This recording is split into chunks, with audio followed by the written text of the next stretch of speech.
as chair fellow Toastmasters and guests,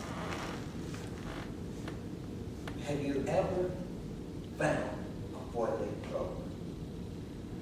You remember the guy that was down the street that found it and how he was big for the day because he had found the four-legged clover. There are miners that find diamonds. Sometimes they just, wow. But you know what? The most valuable thing that you could find is love. Love from a parent. Love from a friend. And love from that one that's special. Imagine when you were a child and you came into this world. You didn't know what was going on and you were just there. But someone was taking care of you. And you didn't really appreciate it. You didn't care, like, because you would wake them up at 3 o'clock or 2 o'clock or 4 o'clock or 5 o'clock or 6 o'clock and you didn't care if they went to work. You just wanted them to come and tend to you. As long as they tended to you. And you begin to learn what love is. And then they begin to put little things on your little boo-boos when you would fall down and you were crying and they were crying. And then sometimes, you know, the teacher would call and say, little Tyrone was not quite that good today. And you would have to apply a little do-right to him. And yet, when that happened to me, I remember looking into the eyes of someone that was crying before they hit me, harder than I was crying after they hit me. And he said, it's going to hurt me more than it's going to hurt you. And I said, perhaps you could spank you then, and we'll just call it even. That only added to it. But as I begin to grow, I begin to learn that my mother and my father loved me. And when they gave me, and they tried to give me shaken baby syndrome, I was 14. It was still out of love. And I began to grow and develop friendships with other people. And I remember one friend that we were such good friends that his mother and my mother, we stayed across the street from each other, would look out the door and see the other one getting a whooping and go get something to whoop the other one. Because if he's getting a whooping, you must have did something too. And got a whooping for that. I was guilty. There was no proof of that.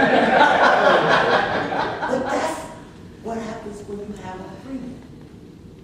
And I remember when his grandmother died. And he was hurt.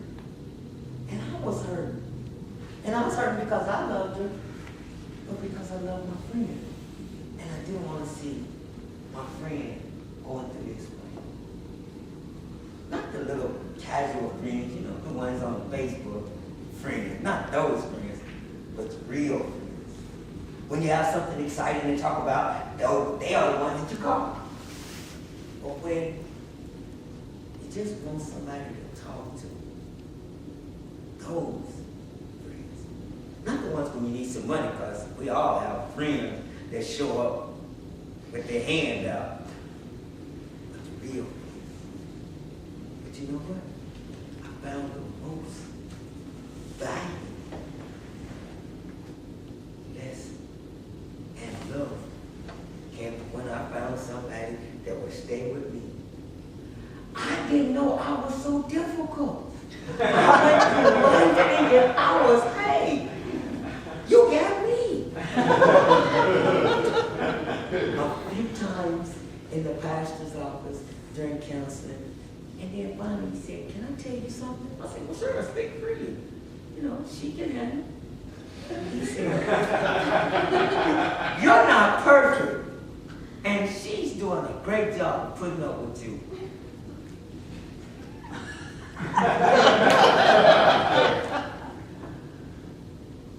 Putting up with me?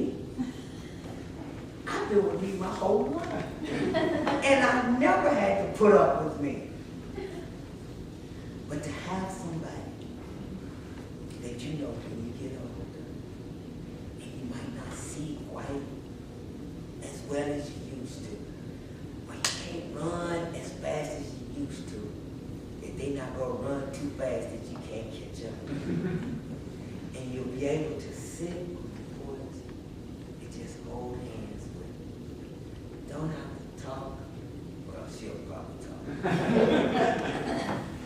But you're just sitting there and you got somebody that loves you. And when you're looking at yourself in the mirror and you say, I've got another gray hair, you know, that person is still going to be with you. Or you turn and look at yourself sideways in the mirror and you say, oh, they don't care, they just let it out. I don't care what you look like. That's inviting. To have somebody to love you. Whether it's a parent, it's a friend, or it's that one sweet person. To be loved